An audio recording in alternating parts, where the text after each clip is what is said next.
or is it just me? No, it's cold. It's cold? Okay. It's definitely cooler. Really crisp. Not that cold. It is cooler. We had lots of fun visitors last night. Hmm?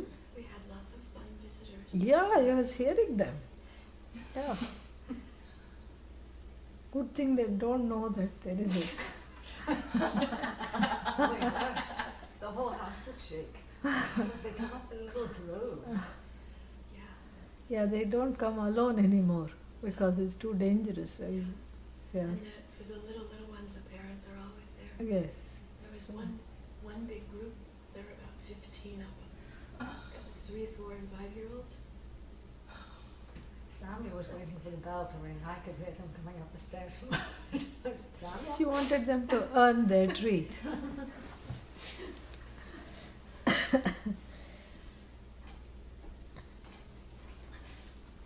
concluded it's a very strange celebration.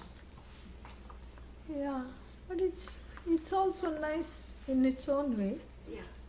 because people get to visit each other, which never really happens, So that's kind of nice. There's a certain human interaction. What did Satnarayan dress up as? I'm a cheerleader.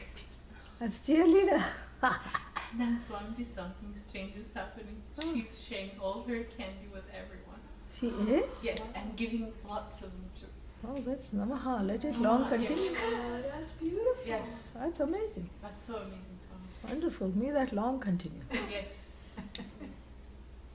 Om Sahana Bhavatu Sahanau Bhunaktu Saha Viryam Karavavahai Tejasvinavadhitamastama Vidvishavahai Om Shanti Shanti Shanti Om Bhadram Karnebhi Shriniyaama Devaha Bhadram Pashyemakshabhiryajatraha Sthirairangai Stushtvagam Sastanobhihi Vyashema Devahitai Yadayuhu Swasti na Indro Vruddhashravah Swasti nः Pusha Vishwavedaः Swasti nastarkshyo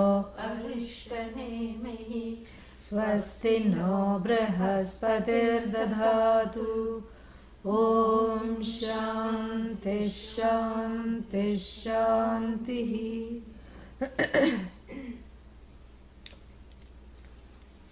So we saw how Parikshya, it is talked about. Parikshya means all the things that it means we have read and talked about.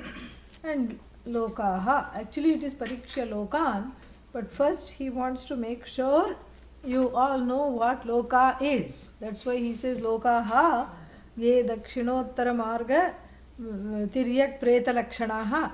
He says that on purpose. First he defines what the Loka is. Lokyate iti lokaha, lokyate anena iti lokaha. A field of experience that is gone to by what? By karma. What is karma? The finite results. And the lokas are also finite. One must not mistake them to be infinite. Because if you have to go somewhere to reach the limitless, that is not limitless because it excludes you and the place that you are. How can it be limitless? This is logic. So he first, defines that, and then he says that, then he will talk about Lokan, what that Lokan means. He will talk about. But before that he says the Pariksha, how to do this Pariksha. First he talks about generally, then he will talk about in greater detail. How to do this Pariksha? By observation. Whatever you want, you don't get. Whatever you have comes to an end.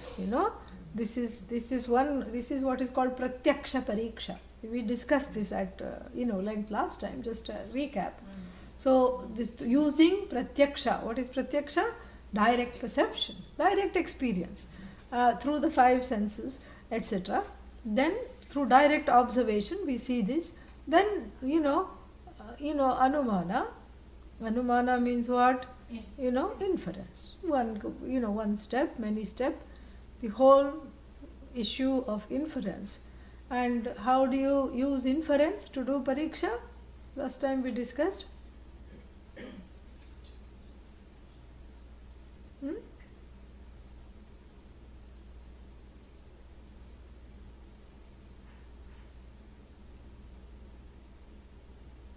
Last week we discussed. Anybody? Through my experience of things, I know this will happen. Yeah, kind of, Yeah. So like if the example I gave is if the last 6 marriages have not worked, and the 7th one also, one is getting into, then one observes perhaps by the 7th one that the reason why the marriages are not working are because one is going through, the same, seeking the same kinds of people perhaps, in this example, who are not nurturing, who are not nourishing. There is a pattern, and looking at that pattern is anumana, because you inference is what? Inference also relies on direct observation, but this is like indirectly it relies on direct observation, because you see what was observed at point A, point B, point C, and see its relevance to point D. That is what the inference is. Then upama is, and agama together we can take. I gave you an example for that. Yadyatha iha karmachito loka kshiyate tattatha amutra punyachito loka kshiyate apicha. Chandogya Shruti, just as everything here is finite, there also it has to be finite. So you have agama, the Vedic injunction, and you also have upama, because you are looking at the similarities in both places. Just like how it is here, that's exactly like how it will be there. Because there is the same set of universal laws that, apply to all finite things and places. This is what the whole idea is. Now he is going to talk about what the lokan means, what these lokas are, what do they have in common. And this is his tirade. You have a beautiful tirade against samsara. Lokan, samsara gati bhutan, avyaktadi, sthabarantan, Vyakrita, Avyakrita, Lakshanan, Bijankuravat, Itare, Utpatti Nimittan, Aneka, Anartha, Shatasahasra, Sankulan, Kadali Garbha, Kadali Garbhavat, Asaran, Maya Marichi, Udaka, Gandharva, Nagarakara, Swapna, Jala, Budbuddha, Phena Saman,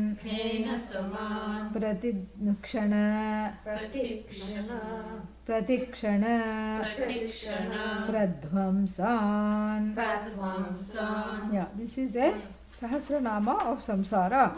And how to describe samsara in all these words. What is samsara? The endless finitude of life. And so he has some choice, I think 8 or 9 descriptions of this samsara. Very beautiful, let us see. Makes you feel like running to the Himalayas after reading this immediately, and that is his idea, very quietly. To see what he is doing. Very quietly, he is not just explaining it, but he is making that nirveda happen. Nirveda means vairagya. Yeah, he's making that happen as we speak. He's very clever. Yeah, that is why he's called Bhashyakara. This is what it is. Very beautiful. So in the process, what is he doing? He's making one have that nirveda that he's talking about. So let us read this. This is called aversion therapy, in terms of samsara. Sometimes, these habitual offenders, they end up in prison, for small petty crimes like shoplifting, repeated shoplifting, klepto, people and all that. And so they, along with the prison sentence, they have a little psychotherapy component, and they will show a wonderful object that they like to steal, and after that they will show some maggots and gutter water and dead bodies and all these things, so that they don't associate the act of stealing with something wonderful. They associate it with something so distasteful that they stop doing that. Apparently it's quite effective, but anyhow, this is they must have learnt it from Adi Shankara.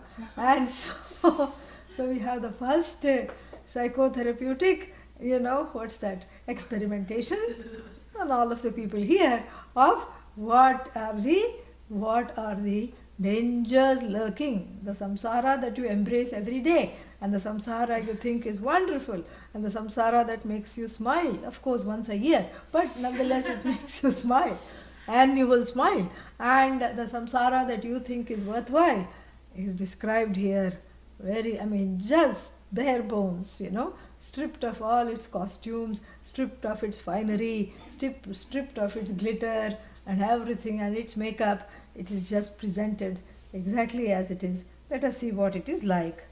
So, lokan here means samsara gati bhutan. Samsara gati means what? The gati means the end here. So, samsara gati bhutan. Bhutan means that those which are what? Samsara gati means those that end in samsara. Samsara gati bhutan. Those that end in samsara. Oh, that doesn't sound very good. Well, wait till you hear the rest of it. And then avyaktadi. Avyakta means unmanifest. And what is unmanifest here? Maya, Hiranyagarbha. Hiranyagarbha here, unmanifest, from the potential to manifest, and then sthavarantan, So what does samsara range from? Samsara ranges from everything that is, manifest to even the unmanifest potential. Or he puts it the other way around, from the unmanifest potential right up to trees and mountains and rocks and stones and everything inanimate, from animate, inanimate, everything ranging. He gives the, range. So, what is this samsara gati bhutan? He says, avyaktadi, avyaktaha adihi yasya. Avyakta is at the beginning of which list? Avyakta means the potential to create. Maya, Hiranyagarbha is called avyakta. And then, starting with Hiranyagarbha, right up to all the manifest world. Antan, that's why. Anta means up to. Starting with and ending with. So starting with the unmanifest up to the manifest world of all kinds of, all creation.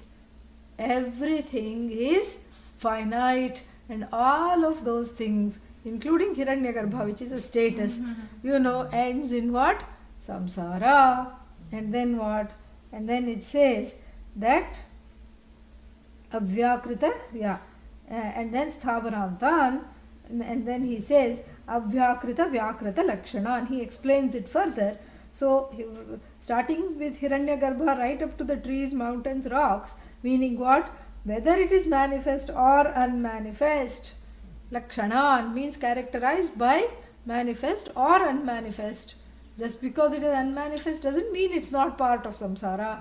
It is also part of samsara, because the status of Maya or Hiranyagarbha here comes along with the samsara and then goes along with that. You see, if there is no Jagat, if there is no creation, where is the need for Maya? Where is the need for Hiranyagarbha? So therefore, everything is what? Finite. Ityarthaha. And then, then we have, so why is this so dismal and so pessimistic? That is explained in the next compound. By the way, that whole thing that we read was one sentence, okay? Actually not even. We read about 3/4 of that sentence. So, the full stop is yet to come. So, here he says, why is this such a dismal picture? We are presenting a dismal picture, he says, primarily because, it is a mind-boggling, annoying and extremely irritating picture.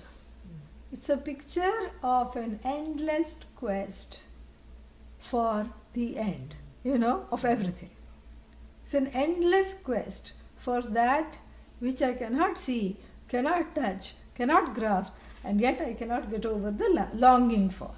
What a setup. Why do I want something that I cannot have? This is what the whole thing is, and this is compounded, he says, by the fact that samsara is maddening. How do we know it is maddening? Because it does not give you answers. Why am I a loser and why is the neighbor successful? Doesn't give the answer. Why do all the trees that I have planted in my yard, droop over his compound and drop all the fruits next door? Why? No answer. Why is it that I am a very dharmic person and I do the right thing to a fault? I'm so upright and do everything, I lead a righteous life, but it looks like people who do all the wrong things are getting the promotions, getting the goodies, getting ahead in life. You know why? And this is maddening because there are no answers for that. What answer will you give? Karma. Why? Then I'll ask another question. If you say karma, I will ask, why is my karma so bad? So what answer will you give now? Last life. Yeah, last life. So why I was doing bad things in my last life? I can go on. No, that's because you had bad samskaras from last life. Why did I have bad samskaras? Because you had your parents were also thieves. So what could you do? Well, why were my parents thieves? Because they had bad karma. Why did they have bad karma? Because this is what it is. You are tongue-tied. Samsara makes you tongue-tied. That's why it is annoyingly maddening, because there are no answers. There are no answers, especially for a reasonable thinking person. There are no answers at all. So, what are we to do here? Other than get out of it, What are you to do? Nothing. So, bija ankuravat, like even a sapling, ankura, and the bija. Bija means what? Seed. This is like the seed and the sapling, meaning the question of which came first. Yeah. Since Adi Shankara is vegetarian, he doesn't say chicken and egg. So he uses tree and seed metaphor. Yeah. Because he did not eat eggs, or neither eggs nor chickens. So therefore, he says that, bijankuravat, like even the tree and the seed, or the sapling and the seed, you don't know what is the cause of what. What is the cause of tree? Tree. Huh? Seed. What is the cause of seed? Tree. Isn't this maddening? Yeah, this is what samsara is like in an aphorism. Bijankuravat. And why is it maddening? Itare means each one is dependent. Itara means one. Another, one another. Itara means one another. Each thing is dependent on something else. What to do? You thought you got this solved? No, that is dependent. How can each thing? It is anyonya ashraya. It went to sleep. So, anyonya ashraya, and so means each one is do something so that it doesn't do that again. So each one is dependent on something else, and that thing which you think is is independent, is dependent on you. Yeah. So tree seed, chicken egg, and then what else? So many things. Flower, fruit, flower. Like this, you can just go maddeningly in circles. Like yesterday, last week we talked about how the dog, running after its own tail, correct? So that is basically what the whole thing is. So like even the dog running, after its own tail, itara utpatti nimittan. Utpatti nimittan means each one is the cause of the other. How is it like this? Like, if the son asks, who is my cause? Who is the cause of me? And the mother says, I am the cause, correct? And then supposing, it goes the other way around also. The son is the cause of the mother is the cause of the son. I mean, how? This is exactly what samsara is. It's maddeningly going about like that, like a giant Ferris, that goes in amusement parks. It just goes round and round. And you get a sick feeling sitting inside it. That's all that happens. This is samsara, That's all it is. And so, this is very important. Itara utpatti nimittan. And utpatti means the birth, source. Nimitta means cause. So, itara utpatti nimittan, being the immediate cause of one another.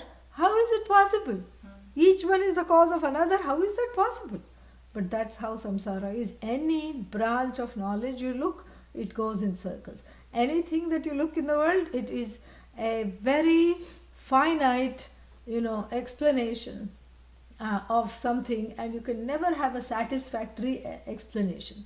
And by this term, itara utpatti nimittan, Adi Shankara talks about, he doesn't say it, but indirectly he is hinting to the fact that everybody wants to be one with the source. Everybody is in search of the source. And samsara would not be maddening if one was not in search of the source.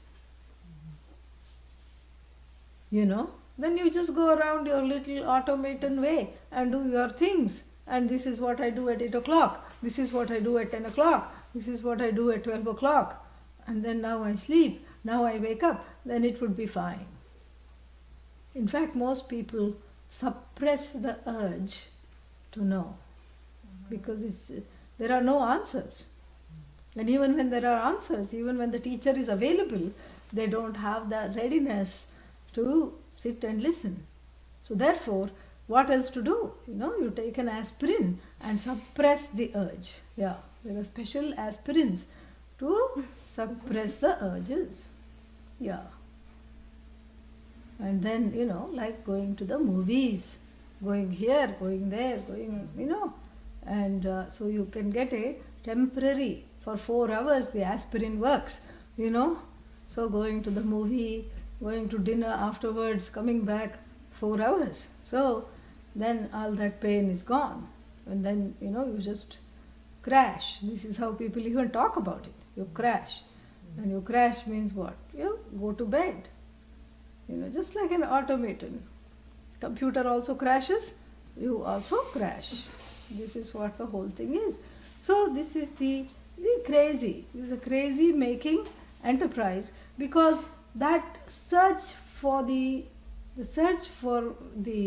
source is inbuilt. Since we are on the computer metaphor, is inbuilt into everyone's hard drive. So therefore what? If it's inbuilt into everyone, that means that I have to address this need. Why is this search for the source so important? Why? Because I feel alienated, simple. This is pratyaksha. You don't need any other means of knowledge here. Pratyaksha, I know I feel alienated from everybody and everything at all times. I have a sense of disconnection. I have a sense of alienation, I have a sense of not understanding what this all is about, and I have a sense of looking for the source because I have a feeling, a sense of separation. And the sense of separation leads me to want to long for the source. And if I don't address this longing, over which I have no control, if I do not address this longing, the longing morphs into the longing for infinitely finite things. That's what it is. And constantly. And and this is why it's called, what is this? The digital age, the information age, where knowledge is substituted for information. Information is not knowledge. Information is again about all these finite things. But people think that information makes them powerful. And sometimes the longing for the source and for this knowledge morphs into just getting, bites of information, pun intended. So you keep looking for information, and information is not hard to find. But what kind of information it is? You look in the medical field, you want to, look up on all the diseases that you can potentially have, and then you say, okay, what are the things that will happen to me when I'm 75, when I'm 85, whatever, and you look it up, and you'll get a lot of information. This is this particular syndrome. Oh, syndrome. Syndrome means like a group of diseases, not just one. Oh, okay. Then it strikes people in old age. Oh, okay, I'll make a note of that. Then in order to not have that, or not prevent, but to make the chances less, you have to be exercising 3 times a week. Oh, good, I'm doing that. All right, next. And then you have to be eating some, walnuts or some nuts or something, antioxidants. Okay, I'm doing that. All these things. And then, let me look further and see why this happens. They themselves don't know. They can tell you the demographics. They can tell you that this disease generally happens to women. Why? Why women? We don't know. This disease generally happens for men. Why? Nobody knows. And, this is what the whole thing is. Like dementia. This is something very interesting. They will say, please keep playing games. The number game. What is that called? Sudoku, crossword, and then you keep exercising the mind, Just think, it's enough. I mean, and that's all it is. Revise your Paninian sutras as long as possible. So this is how it is, but nobody, they will tell you all these, needless information. Not that it's not useful, but it's not really telling me why, 2 people having the same diet, one is getting this disease and one is not getting this disease. Same diet, same lifestyle. Don't know. You can say karma, but then if you say karma, then again, why this karma? This is what it is. So there is endless information. And one becomes a vacuum, one hoovers up this information, completely. And then what? And the head becomes like a overfilled bag. Somewhere you have to go and empty it out. That's all. What else to do? It's just useless, junk. Not chunk of information. Useless junk of information. Useless things. You can just impress your friends at parties. You can just sort of say, this is what it is. You can impress people. Oh, I didn't know this. How did you know? Well, I know a lot of things. Narada also tried that. In front of his teacher, he said, I know a lot. And then Sanat Kumara, the teacher, laughed and said, indeed you do know a lot, but a lot of nothing. You don't know the thing that makes everything tick. that is dependent on everything. If you know that one thing, all these things do not matter and should not matter really. So here Adi Shankara, in talking about this particular thing, is saying that really speaking, this mutual interdependency, this what is called in Sanskrit Anyonya Ashraya, this mutual interdependency. Anyaha, Anyaha, Anyonyaha, Ashraya. Each one taking refuge in another. How is that possible? One has to be, in charge. No. This one is that and that one is that and whatnot. How can the son be the mother and the father? But that's how it is. So this way, the whole thing is just samsara is standing on its head and makes you completely frustrated. And when it makes you frustrated, what happens? Nothing happens, because if one is not ready for taking the next step to address those frustrations, those keep piling up. And I keep taking more aspirin. And then if I want a change, I switch to Tylenol. This is all it is. This is all it is. So samsara is this fever of not knowing the source. And there is no way, if you look in samsara, that the source will reveal itself. Yeah. It will not. Even though everything is Bhagavan, everything is Brahman, it's hidden right here. In fact, right here. But still, for want of a means of knowledge, it does not show itself. For want of Shraddha, a reverential, devotional attitude to understand this, it does not show itself. For want of a teacher, it does not show itself. For want of Vairagya, dispassion, letting go of things, it does not show itself. This is what it is. For want of a purified heart, free of raga and dvesha, strong preferences, it does not show itself. So one misses it while being it. The source that one is looking for is oneself, but that search for the source is morphed into all these endlessly finite preoccupations. So that is what is called Bijankuravat itaretara utpatti nimittan. And then what? And then Aneka anartha shata sahasra sankulan. So it is also not as though this was not enough. Yeah, the next one is Aneka anartha. Aneka means not one. Correct? Mm-hmm. Yeah. Not one means what? Many. Two? No. Many.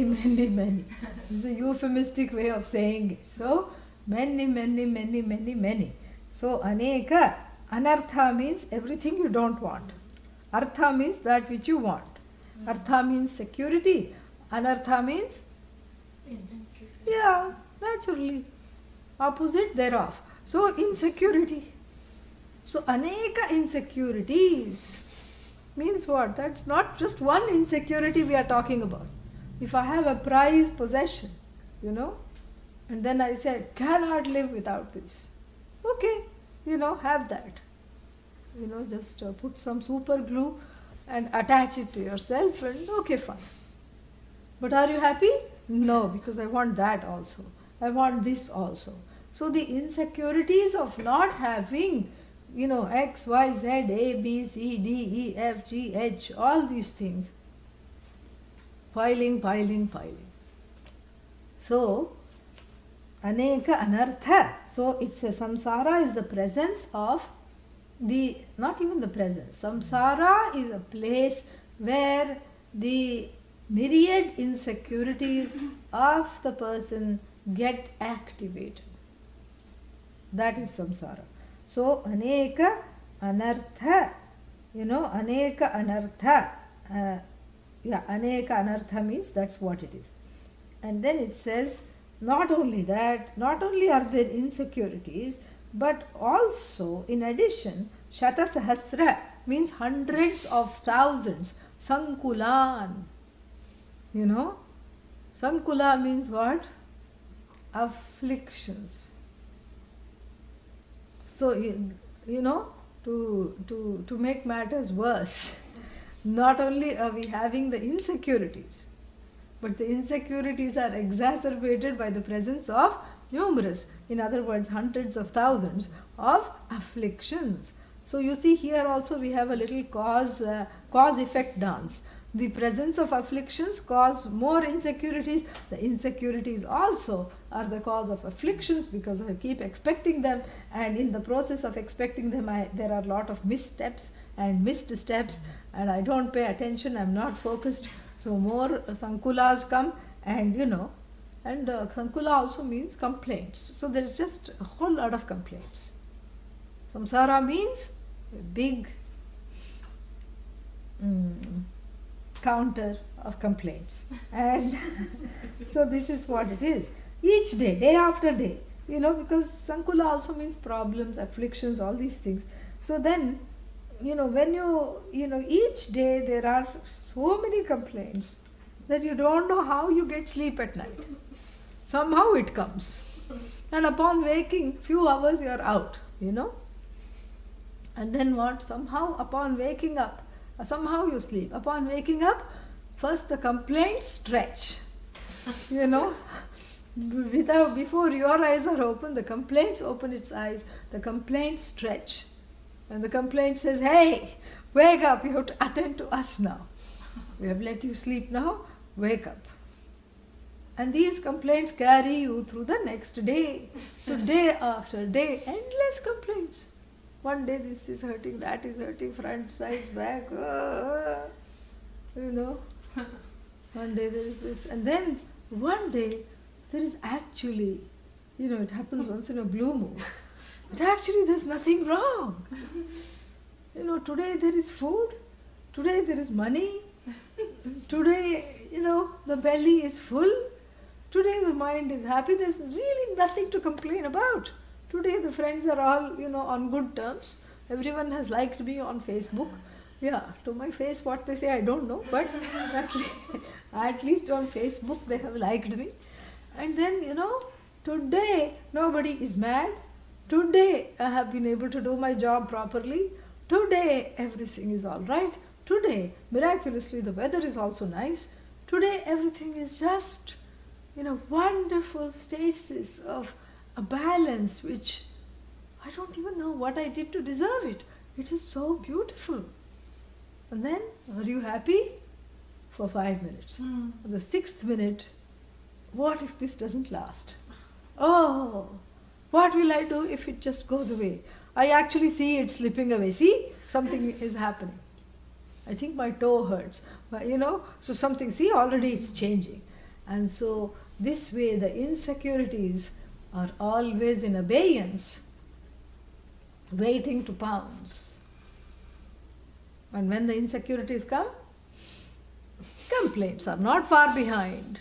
Complaints also come along with the insecurities, and hand in hand, they skip around the jiva.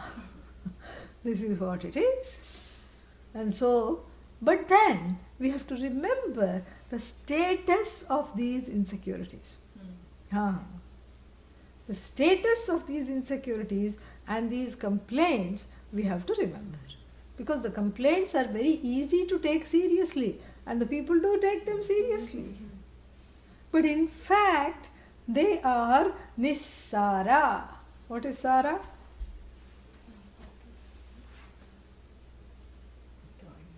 No, that is one meaning. Another meaning here. Sara means essence. That's going around is one meaning.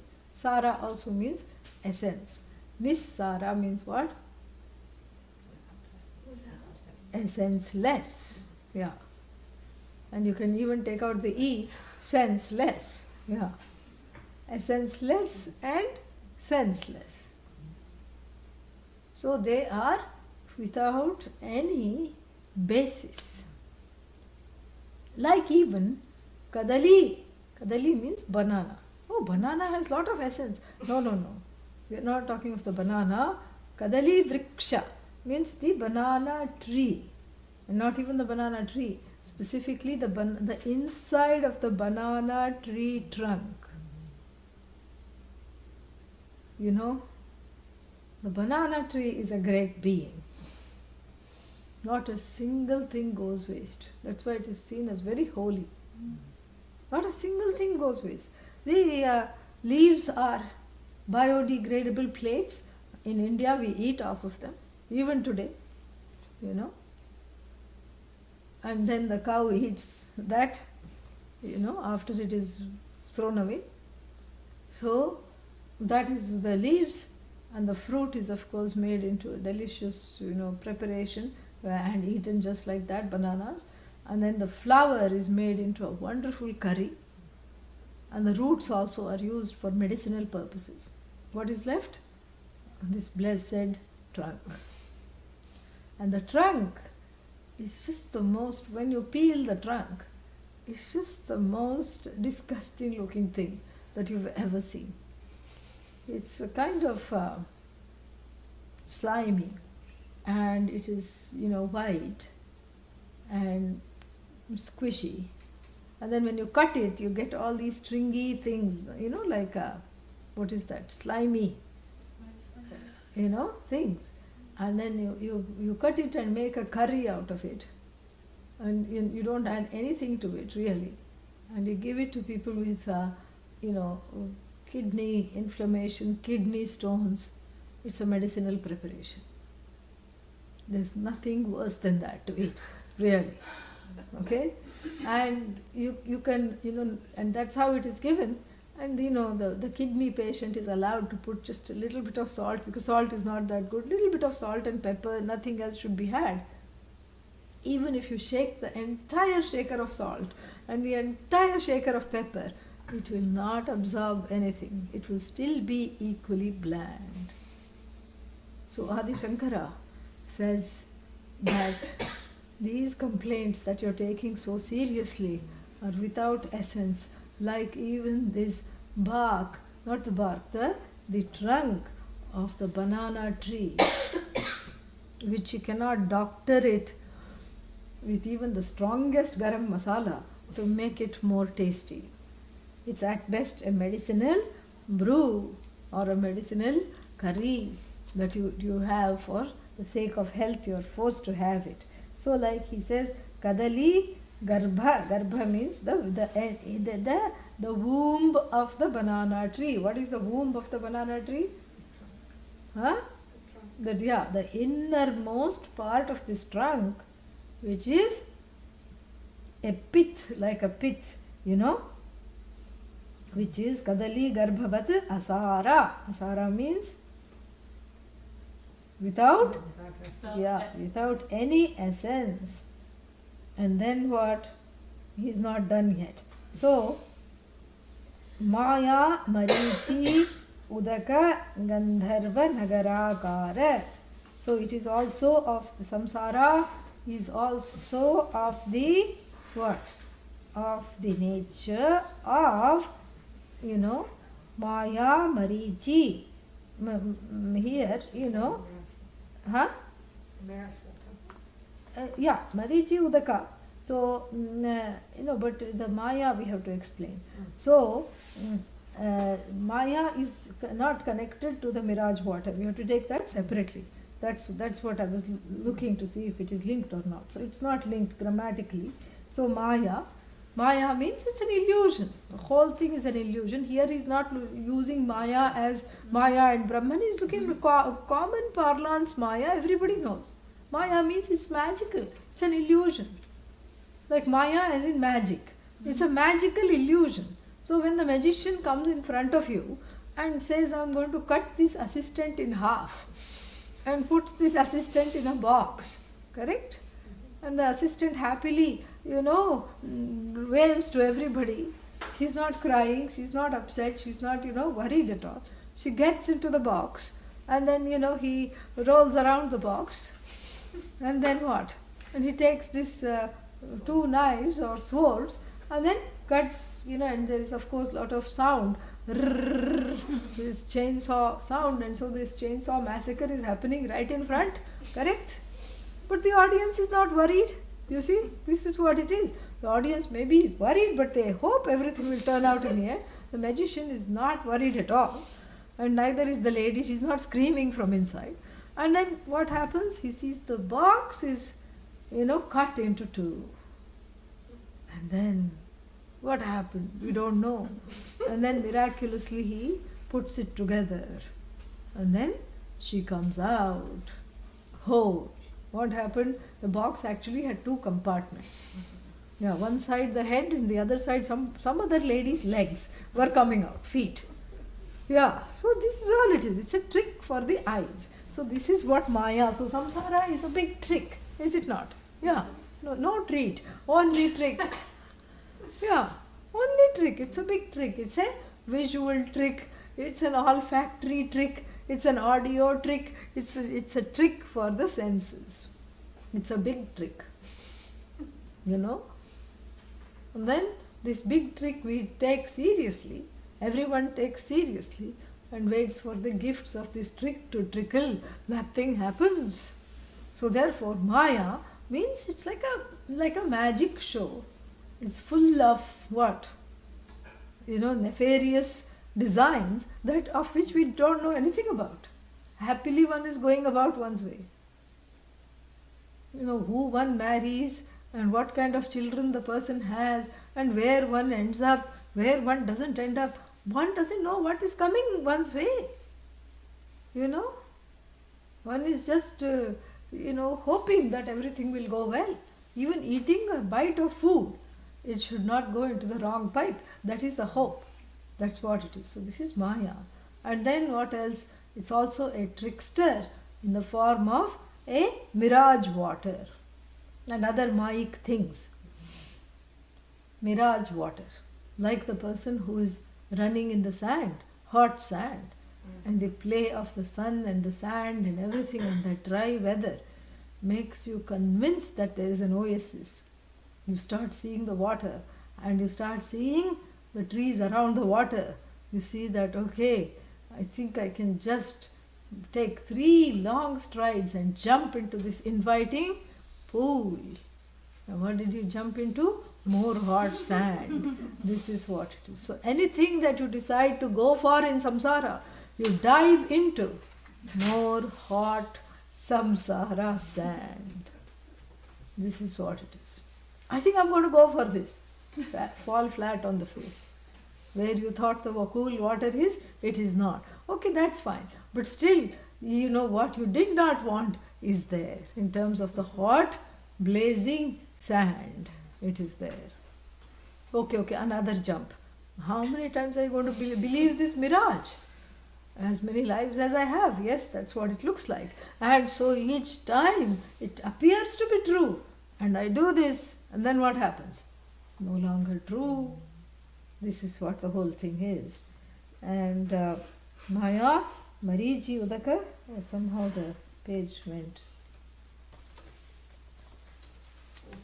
Here. Yeah. So Maya, Marichi, Udaka, and then what? Like Gandharva Nagarakara. Gandharva Nagarakara means of the akara, akriti, of the form of the township in the clouds. Gandharva Nagara. So if you are flying on a long flight and you happen to have a window seat, and then you look out, you see these cloud formations. Then you look out some more, and then you see a whole city in the clouds. Then you say, oh, these clouds look like the skyline of New York. Oh, that's interesting. But now you're not looking at the skyline of New York. You're looking at the skyline of the cloud city, Gandharva Nagara. So you're looking at a township in the clouds. Then very soon, one cloud looks like a baby. And the cloud next to it, a small one, looks like the teddy bear belonging to the baby. And the other 2 clouds right next to it looks like the mother and the father. And then very soon you see the house. And then you see the school. And then you see the pram in which the child is being pushed. And then you see all kinds of things. And you keep seeing.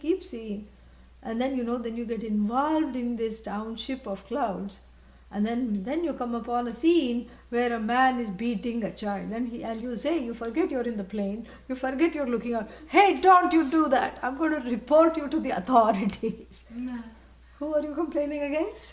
Clouds. Yeah. The man in the township of the clouds, where you got over involved in, and you started to think it was real. And then you want to call 911. How to call 911 in the clouds? Now, unfortunately for us, there is actually some digital thing called cloud. Yeah. Where something is stored. Who knows what is, just mind-boggling. It's all coming from this only. Gandharvanagara, only they took this idea. So, yeah, and to make it more interesting, they call it iCloud. Yeah. Meaning you start feeling I am on a cloud. Not I'm on a cloud. The on is purposefully missing. I is equal to cloud. You see that identification takes place. So very soon you start scolding the people in the township. You start wagging your finger at them, and then your seatmate. Now we are in the plane. Don't forget. Presses the flight attendant button and requests to be reseated. Because by this time you've had an entire conversation with yourself, and you have gone through all the 9 rasas. Rasa means what? Navarasas, 9 emotions. Hasya, comic relief, and then vibhatsa, terrifying, and then what? Ashcharya, surprise, and then what else? There is all kinds. There are 9 navarasas. Vatsalya, this is the feeling of motherly love, feeling of the conjugal love, and the shanta means the meditative calm state. Maybe that one you left out, but the 8 rasas you have definitely experienced the whole gamut over some cloud shapes. Really, come on. And then when the flight attendant button goes, and then you see the person requesting to be reseated, then you come to yourself. Oh my God, what have I done? And then this being the plane, 6 people have already videoed you on your phone, on their phones. And then the video is posted on YouTube and it goes viral. Yeah, this is what the whole thing is. And then this is laughable. But one is doing this every day in samsara, going through all the emotions. Oh, I'm in a state. And people call in a state, oh, the world is coming to an end. No, it's not. Yes, it is. In fact, it may have already come to an end. I better hang off right now and then get back to you later. One day someone called me, oh, this is terrible. I don't know where my child is. I've looked everywhere. I've called the school. I've called the father. I've called everybody. I said, did you look in the bathroom? Yes, then the child came out of the bathroom. This is what it is, Oh, sorry. Okay?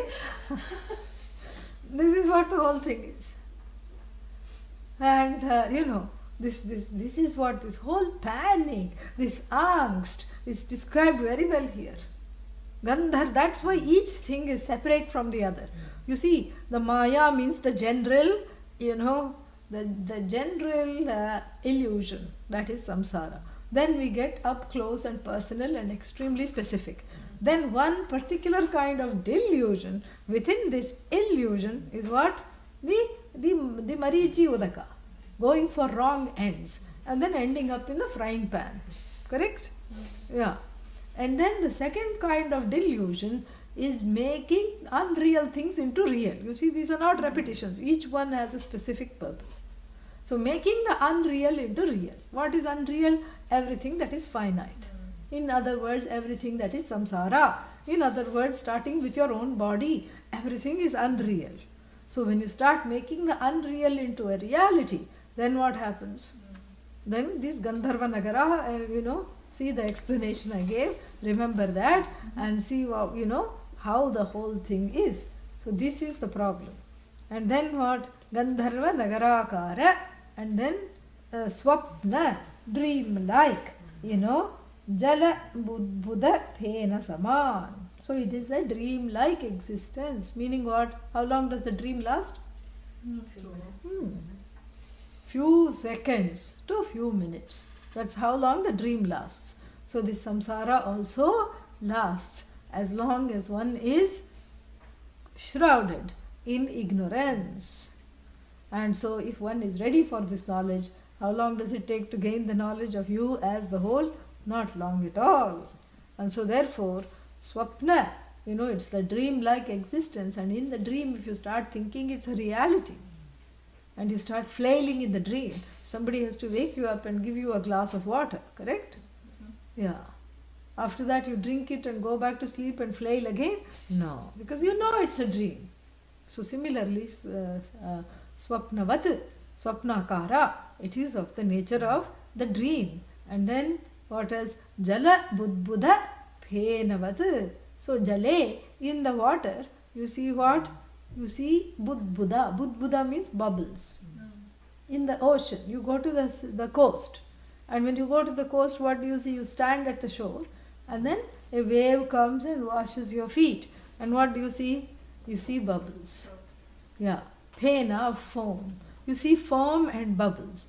So the water, upholds the mirage of the foam and the bubbles. So too this Brahman upholds this mirage of samsara in the form of various foamy, bubbly pursuits.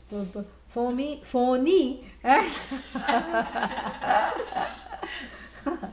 phony pursuits that make you temporarily bubbly.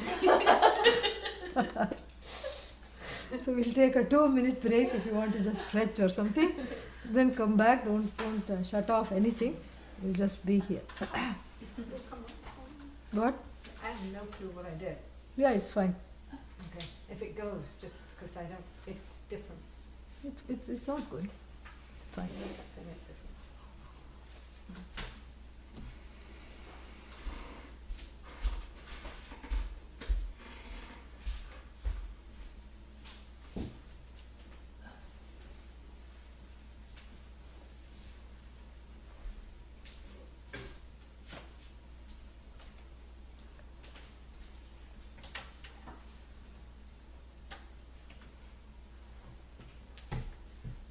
Fun, no? Yeah. By this time, everybody wants to run out of samsara, and that's what Adi Shankara wants. Yeah, let me out. First we say, let me in. And then we say, let me out.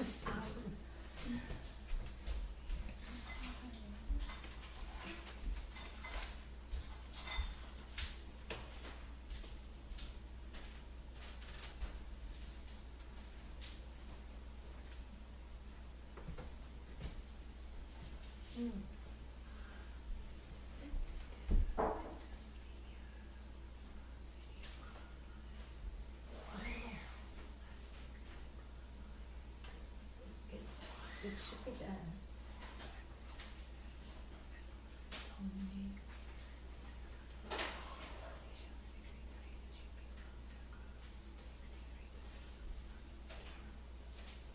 Did you watch one of the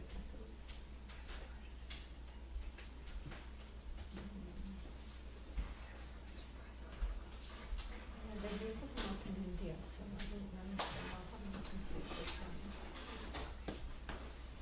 Thank you.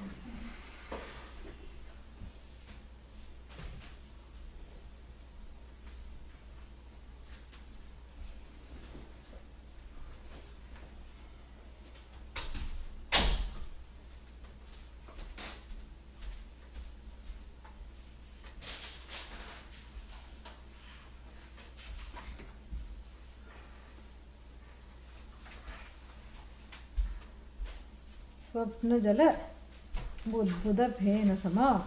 So he says that actually samsara is like the foam and the bubbles on dream water. You can take it that way also, on dream water. So how much I mean, even the real foam doesn't last for too long. What will the dream foam? What is its existence? And so what do they have in common? The foam and the bubbles? Pratikshana pradvamsa. Pradvamsan. So meaning every second they are subject to destruction. What? The phony and the bubbly pursuits. The phony and the bubbly pursuits are every second subject to destruction. This, dear friends, is samsara, the whole gamut of it. And you see the different ways in which all the different aspects are highlighted. The first one is with reference to false pursuits, seeing things that are not there based on the subjective desires. Because the one who is the lost traveler in the desert is seeing the water. Where is the water? Here. Based on the desire and the longing, the trishna. So, seeing the longing manifested in front when it is not. And so this is what the whole thing is. This is what marriage is also all about. Seeing something which I think is going to fill my longing, but it cannot, because that person is not what I think that person to be. So therefore, any pursuit, sometimes the job, sometimes the marriage, sometimes, anything. So one is unable to see the truth of it because one is affected by it. One is affected rather by one's own longings in connection to it. So one sees the whole world subjectively. That was what the first example talked about. Maya, of course, general. This illusion itself of seeing everything in a certain way, distorted manner, that which puts askew, distorts everything. And then you have the first example, seeing things as they are not, or seeing things which are not there. And then the second example, what does the second example illustrate? The huh? Sorry, I was going to say the imagining, wanting it to be a certain way. It's the city, right? Yeah, no, that's the first one. Oh. The second one is that's the first one is no, wait, I'm going backwards. That's what it is. Okay. Yeah, I'm going backwards. Okay. So if we should not go backwards, let's start from the beginning. So first one is the not seeing the source of my longing. Mm-hmm. Yeah, not seeing the source of my longing, and not seeing the connection between the longing and not seeing the end in samsara. That is the first problem, the general problem. After that, the second one is the fact that everything that I think of as the end is not ultimate. In fact, it is caused by something else. I don't find the causeless cause in samsara, but that's really what I'm looking for. And then what? And then not only, as though this was not enough, samsara is an endless series of complaints which are in themselves without what? Without purpose and without meaning. They are meaningless complaints, like even the trunk of the banana tree. And then, so this is general things about samsara, and then the examples are given and each one illustrates something else. So first one is this, the general maya. Second one was the mirage water. The mirage water is not seeing things as they are, and then the cloud city is getting involved in those things which are not what they are. That involvement and entanglement, because when I recognize the township, I give them names, then pretty soon I have divided the clouds into various counties, and then I have, there are some fast moving clouds, and I imagine them to be buses and public transport, and I give a number 65 goes from county A to county B. I have made a whole township, and here it is not so much imagining what is not there, because that we have already seen. So here it is, in addition to imagining what is not there, I am already staking claims on it. I have a relationship to what is not there. What kind of a relationship to what is not there? A very sad and a complaint-ridden relationship, because it's not there. And then I establish a relationship with what is not there. not only do I establish a relationship with what is not there, I get entangled with what is not there, because the sense of me-ness and mine-ness comes very strongly up. And then, as though that was not enough, and then further what, then swapna jala budbuddha phena saman. Further, if this has not been clear, all these things, Maya, Marichi, Udaka, and then, Gandharva Nagara, and all these things are as ephemeral as what? Dream bubbles and dream foam in dream water. So, so they are being, reconstructed and deconstructed in every single second. And this is what the whole gamut of everything that I have described is what I have to put behind me. Prishtataha kritva. Let us read. Prishtataha kritva. Avidya Kama Dosha Pravartita Karma Chitan Dharma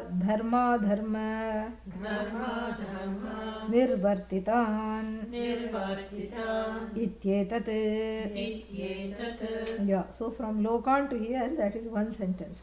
So, Prishtatah Kritva, meaning putting all this behind me. So, I have to put the pursuit of the non-existent behind me, the constant habit of pursuing the non-existent behind me. I have to also, and the township also illustrates something very interesting. The township illustrates the wishful thinking of substituting what I really want. That's why I create all these things. First I see what is not there, then I create what is not there. That is very powerful. That's what, I've always, in the beginning I wondered, why this Gandharva Nagari, it keeps coming, why this township in the clouds. The township in the clouds is making something, first is wrong pursuit. What is that? The mirage water. Wrong pursuit of pursuing things that are not there. The second one is that wishful entanglement of what is not there. So it is a continued pursuit of what is not there. And so these kinds of habitual orientations that lead me to pursue what is not there, lead me to mesmerize me into not seeing what is there, and mesmerize me further into going towards wrong things, and then staking a claim in what is not there and calling it mine, And I see a dog in the clouds and I say, oh, this is my pet poodle, And then what happens? The sun shines, or the big strong gust of Vayu comes. And what does Vayu do? Yeah, makes it into just a doodle in the sky, That is what it is. And adds to oodles of disappointment. This is what the whole thing is, And so therefore, this whole staking a claim and then not seeing the essencelessness of everything and not making the connection that what I'm wanting is really the source, and always going to suppress everything and go after something else, suppress that longing for the source and build castles in the sky or castles in the clouds. This is a habitual pattern which is like an addiction. And this addiction, how does he say addiction? Prishtatah kritva, putting it behind you. And it's not an easy thing. That's why it's an addiction. Because it's not something that one does once. Okay, one day I made the township in the sky. No, that will be fun if you do it just once. One day I dove into the sand thinking it was water. No, this is happening lifetime after lifetime after lifetime. And so, therefore, this is an addiction. That's why he says, emerging from this addiction, Prishtatah kritva, putting it behind me once and for all. Putting it behind me means what? Not looking back. There's a story of a king who said that, I'm very insecure and I have to go wage this war, and now I'm doing some, what is it called? That guerrilla warfare. I'm going to go infiltrate into the enemy ranks. And oh Lord, please protect me. And, come with me, because I can't go alone. And it's a very undulating, hilly region. And the chances of ambush are too many. People could be sitting in the things and then just come and leap upon me and, behead me. So I'm filtering into the enemy ranks. Please help me. And he meditated. And Bhagavan, Ishvara said, sure. Just one thing. Well, I'll be coming behind you. Oh, really? Yes. Just one thing, however. Don't look back. Don't look back. He says, okay, why will I look back if you are coming behind me? But human mind, correct? Insecurities, complaints, doubts, fears. So he's walking, he's feeling confident, and nothing is happening to him. Not even an ant crosses his path, much less these big people lying in ambushing him. Nothing is happening. And still, he just wants to sneak and take a look back. And when he looks back, he sees this multi-headed serpent, breathing toxic fumes following him. He screeches, and falls there completely unconscious. And then some people revive him and everything. And then because he's a, dharmic person, he sits and meditates. And then the answer comes, is that this was a chance to leave his fears and insecurities behind, which was symbolized by the face of this Lord, and not look back and go in confidence. So this is what, when he said Prishtatah Kritva, here is this multi-headed fuming serpent breathing fire, dragon/serpent. And here it is, and I'm afraid it is following me, but I don't even look back. Because, like when you have thrown away something, you go outside, in the garbage can, you've thrown away a banana peel, correct? Yeah. Inside the garbage, not on the road, okay? This is not India. And so, you've thrown away a garbage peel. Do you go and open the can and look again if it's there? Oh, it's all by itself. Maybe I should eat another banana so that it'll have some company. Nobody. What you have thrown away, you don't go and look unless something important is missing. Then you will be following the garbage truck, running after it. But that, barring that scenario, once you throw away something, you don't look back. And neither do you put on your Facebook post, today I threw away 6 bags of garbage. Look how much vairagya I have. I have so much renunciatory feeling inside me. 6 big, chunky bags filled to the brim of garbage. Look, I am the best garbage thrower.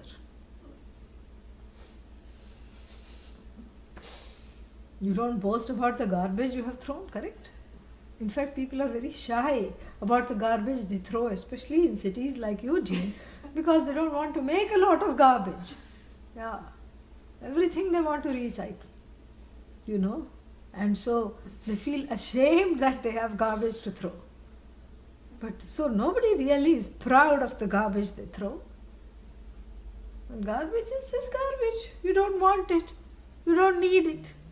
And Adi Shankara has told us has helped us sort through the samsara garbage can. This is what we have done.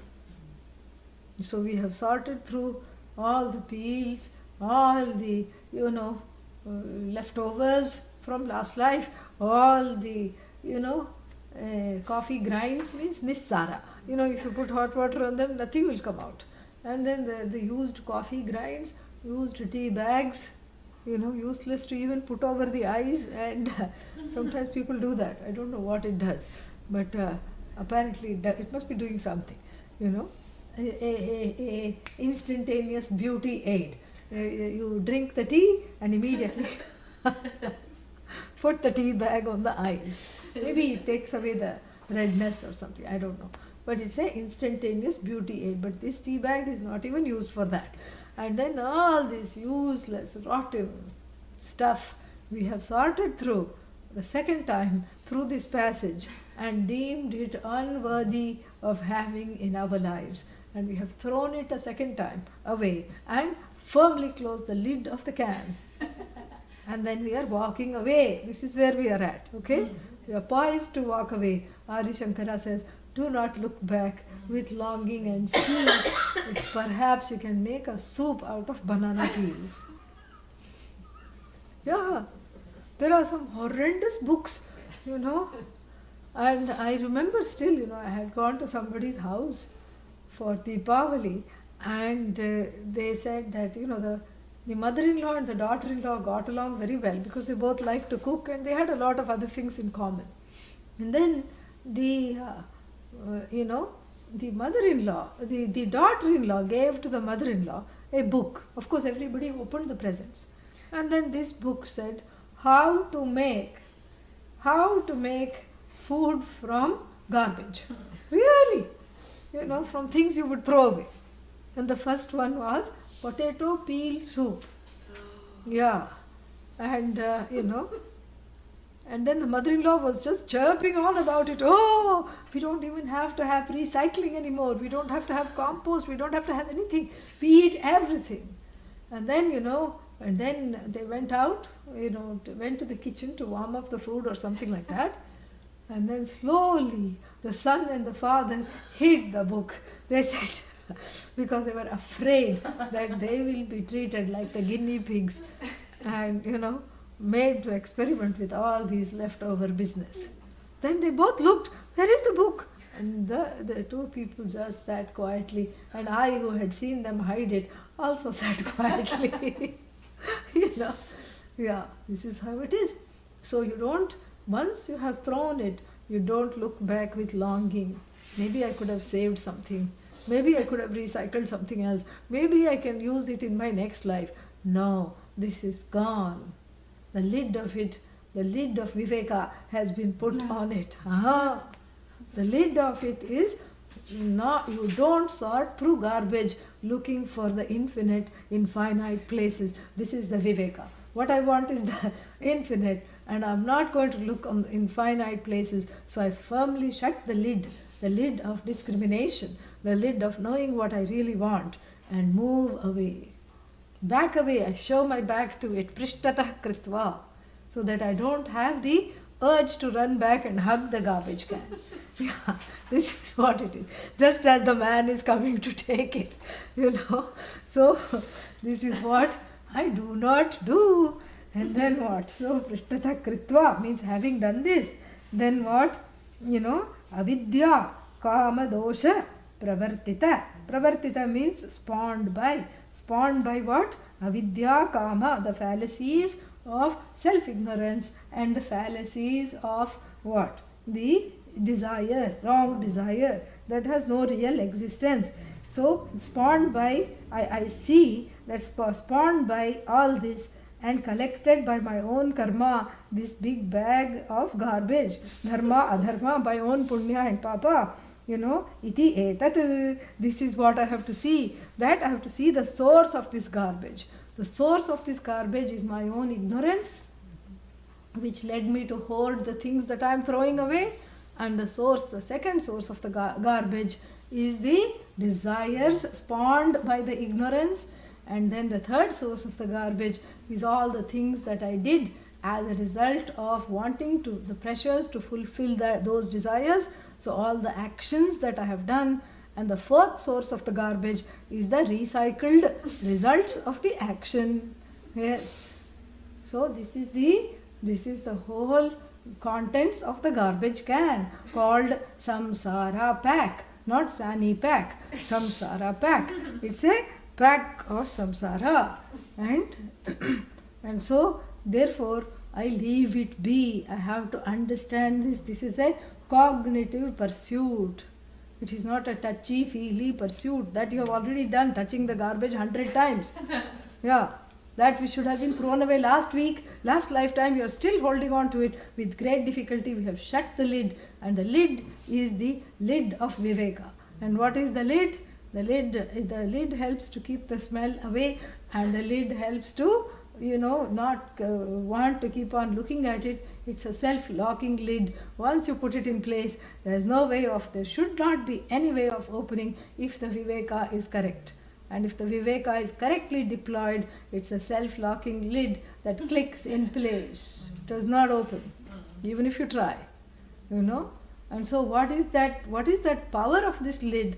The power of this lid is seeing the fallacy of this trilogy. And what is this trilogy? Avidya, Kama, Karma. Yeah, the endless trilogy of self-ignorance leading to desire. We already saw this.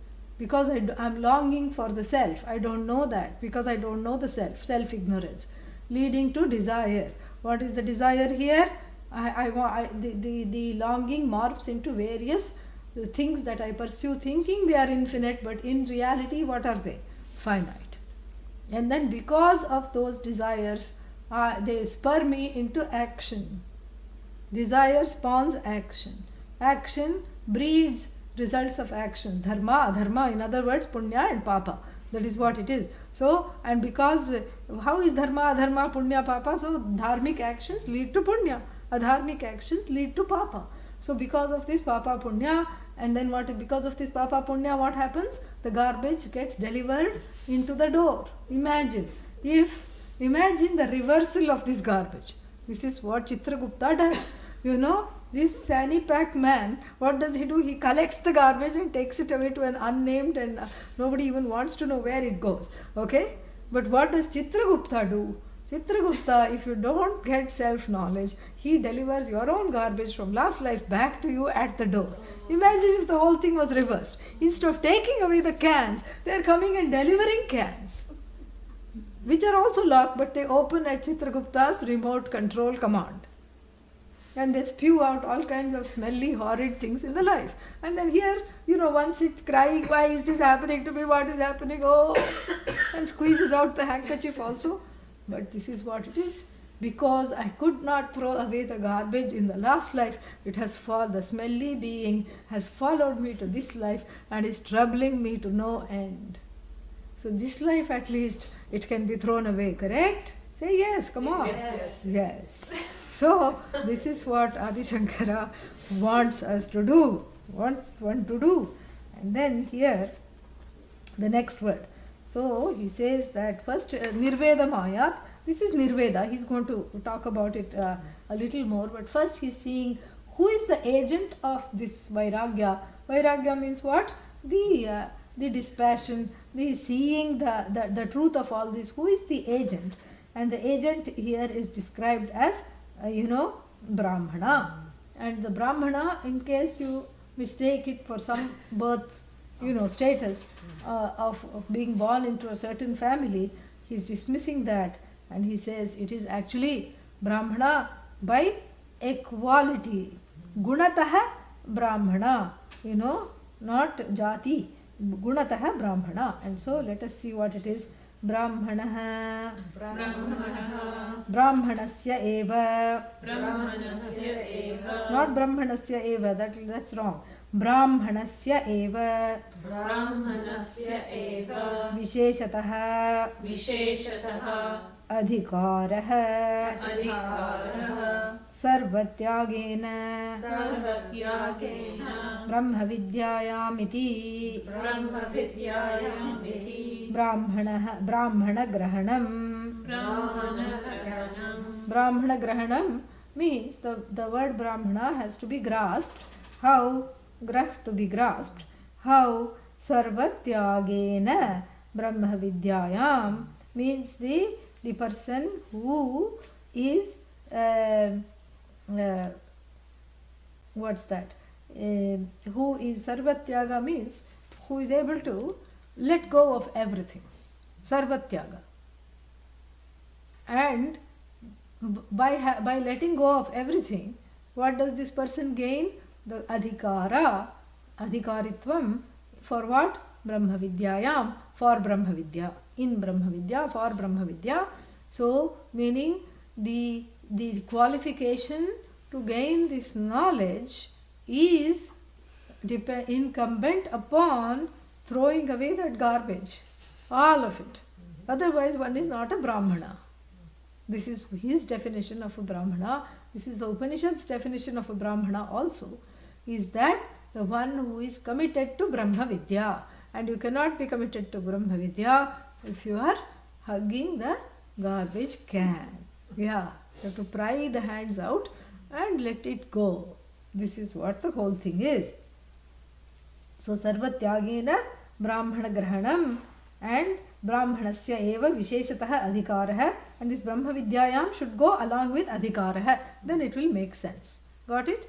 Yeah. Otherwise, you can't take it somewhere else. This goes along with Brahma Vidyayam Visheshatah Adhikarah. The person who is specifically qualified for this knowledge, how? Through Sarvatyagena, in the form of being of a dispassionate nature, who is able to let go of everything. So this is how the word Brahmana has to be understood. Pariksha lokan king kuryat ityuchyate. Yeah. So, okay, having done this examination with Viveka and Vairagya, what should I do? Further it is told, iti uchyate. Nirvedam nifpurvah vidhi atra vairagyarthe vairagyam ayat kuryat iti etat. Yeah. So what to do after this Viveka? First I understood that the finite does not produce the infinite, and I also understood that the infinite and the product and any product are as far away from each other as possible, because the infinite is that which is limitless, and that which is limitless cannot be a product and cannot be a creation. If it is there, it is uncreated, and if it is there, it has to include me. These two things I have understood through Viveka, and this is the infinite, the limitless that I want, and it is not available here in the garbage can that I have just sorted out and clicked the lid on. Okay, what next? Because people ask, okay, what should I do next? What should I do next? Nirvedam ayat. Nirveda here means, that he talks of how the word is formed. Nihi purvah, nif purvo, vidhi atra. So here, with, the root is vid, and he says vidhi ikstipa nirdesha. So, vidhi, he says, meaning it's just a way of referring to the root verb. So, vid is actually the root, not vidhi. So, vid means to know. But when you put nihi plus vid, and it becomes nirveda, first you have a ganj there, so vid becomes veda, and then nirveda, here it means the prayah. Mostly, what does it mean? He says it gains the meaning of vairagya. It has to be understood as vairagya, and this vairagya has to be cultivated, has to be exercised. Vairagya here means seeing things objectively, seeing that my dead-end pursuits are leaving me dead-end. That's what it is. So seeing this, I have to really see this, and without seeing this, nothing can be, achieved. And then he is going to say how to exercise this vairagya, which we will see in a couple of weeks. So, tomorrow we are not having this class, but we are having, what are we having? Vedanta Dindima at 9:30. Tomorrow is the time change, it goes backwards.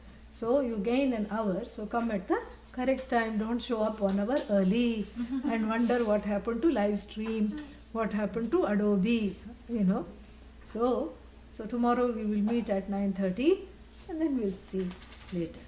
Om Purnamadah Purnamidam Purnat Purnasya Purnamadaya Om Shanti Shanti Shanti. Harihi Om Shri Gurubhyo Namaha. Harihi Om. Any questions?